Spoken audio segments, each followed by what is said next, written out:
अस्सलामु अलैकुम वरहमतुल्लाहि वबरकातुह। मुहतरम सामिईन व नाज़रीन, उम्मीद है कि आप खैरियत से होंगे। अल्लाह आपको हमेशा खुश रखे।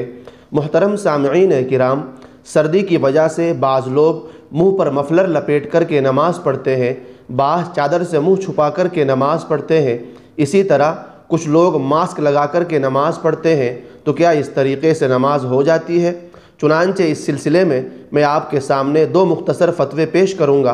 पहला फ़तवा जामिया उलूम इस्लामिया अल्लामा मोहम्मद यूसुफ बिन नूरी टाउन का है और दूसरा फ़तवा मादर इल्मी दारुल उलूम देवबंद का है।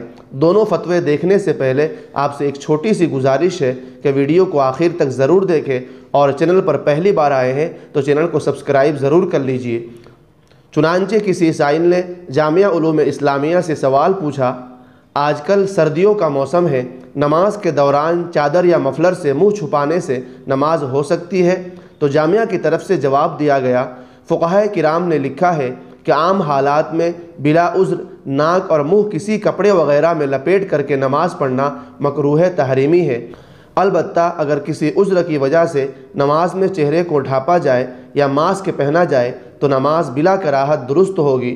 अलबत्ता सिर्फ सर्दी की वजह से चादर या मफलर से मुंह ढाँप कर नमाज अदा करना दुरुस्त नहीं है। चलिए इस सिलसिले में अब मादर इल्मी दारुल उलूम देवबंद का फ़तवा पेश किया जा रहा है। चुनांचे किसी साइल ने दारुल उलूम देवबंद से सवाल पूछा है, अक्सर देखा गया है कि कुछ लोग गर्द मिट्टी से एलर्जी की वजह से मुंह पर मास्क लगा कर के रखते हैं, जिससे चेहरे का काफ़ी हिस्सा छुपा रहता है और उसी हालत में वो नमाज भी पढ़ लेते हैं। इसी तरह सर्दियों में लोग चादर इस तरह ओढ़ते हैं जिससे मुंह छुप जाता है। क्या इस हालत में नमाज हो जाती है?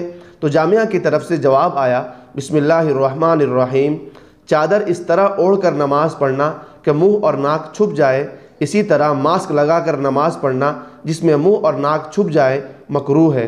वल्लाहु ताला आलम। दारुल इफ्ता दारुल उलूम देवबंद।